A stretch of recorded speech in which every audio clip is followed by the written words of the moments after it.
So, some people, they say, we keep our information in our brain. But in a computer, where does the computer keep the information? Hard disk, yeah, hard disk. So, but is this really true? Why is it not true? Because, huh? Yeah, putting it in. Yeah, we put, but where does it keep it in? You can say in the hard drive, and that's why the old idea was we keep our information in our brain. That's where we store our information. But now we have a technology that's all around us, where we can see that's not a very clever way to do it. And what is this new technology?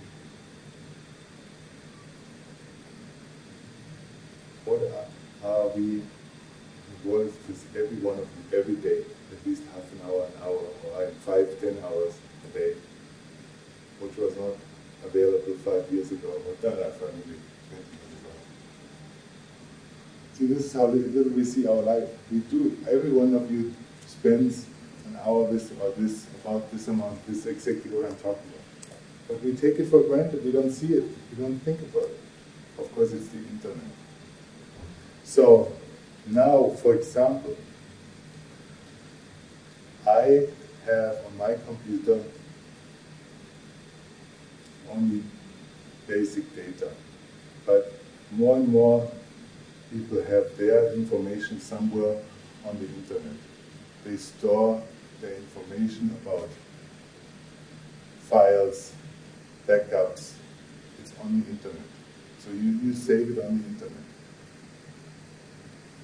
And this will continue more and more to the point where we have just a computer and we get all the information. Like I'm traveling all the time. So we have been together in about 70 countries last 2 years, 70. So I cannot carry any books with me. I told to really, he has written several books. Some of them are like 600 pages or like something like this. I cannot carry this around. So what can we do? We can download it. And then we have it on the computer. Or, and that's even more subtle, we can even read it on the internet. So we don't even have the copy, the file in our computer. And that's the future for technology, and it's already happening for me now. I don't have a hard drive big enough to work or have all the data available that I need to develop the core. I have it all on the internet. And my interface is Google. If I need some information, I just find it out just putting it into Google. So Google is the interface, computer is the hardware, and the real source is the internet. And where's actually this information stored? And this is really interesting. It's stored on thousands of computers all over the world. It's not local anymore. And this is how we operate. We have a hardware, that's our body, our brain. We have an interface, that's the way we connect to this universal field. And there's many words for this. You can call it, of course, the world of ideas, like Plato, you call it the Akashic records, like the Indians. You can call it the Matrix now, like the Matrix film. You can call it the intrinsic data field, sound like some people, or you can call it the morphogenetic field, or the vacuum field, or the subspace, or metaspace, or hyperspace, or tachyon space. And I just made posts on the internet, energetics forum, about a new series of books. I mean, came out about 5 years ago from Russia, and it's called Reality Transurfing. Anyone heard about these books? It's amazing books. You just look on the internet energetics forum, and there's like pictures I put there from these books. And started about 5 years ago, and it's an absolute bestseller in Russia. Millions of copies sold, and it's only about the science of transurfing, of navigating our informational world. And he calls it the space of variations. So what the others call the intrinsic data field, the matrix or morphological field, he calls the space of variations.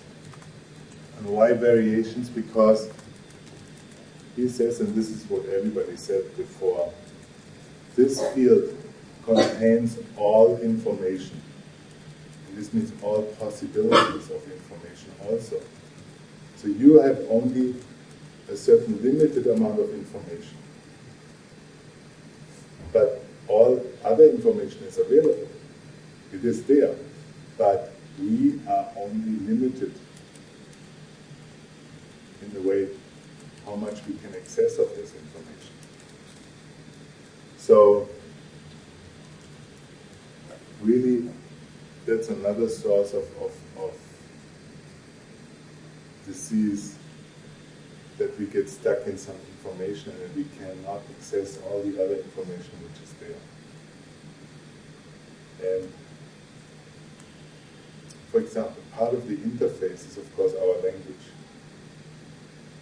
If I'm only speaking some dialect, African dialect, even Google doesn't help me much, because I don't have the interface, the language, to communicate to this enormous data field. So this I wanted just to say it as an introduction to really get your interest woken up. And now maybe I can introduce Deborah, my girlfriend and continuous companion on all my trips.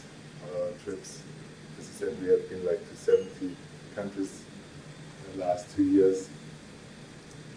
And now last month I actually moved to Brazil. I sold my house in California and moved to Brazil, so we live now on an island, actually the biggest island in Brazil. Also maybe one of the most beautiful islands. It's only 2 hours by car away from Sao Paulo, which is amazing.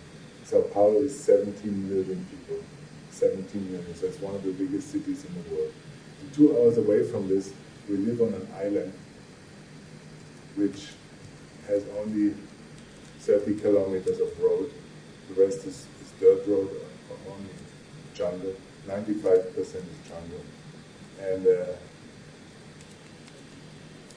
we have turtles in front of our door in the ocean. And, we saw the symbol of this hotel, the Chocano. It's a very beautiful bird, like this long yellow beak. We had times we woke up in the morning, we had 15, counted 15 on one tree in front of our window. Imagine 15 Chocanos on one tree. It's just, and this is just 2 hours away from Sao Paulo. And if you follow the forum, we have the next, really the really first training from the Academy of Informational Medicine next year in April there on this island. And this will be, I think, very special, because also after this training we offer the possibility to all go to John of God and talk about it later, also for a few days of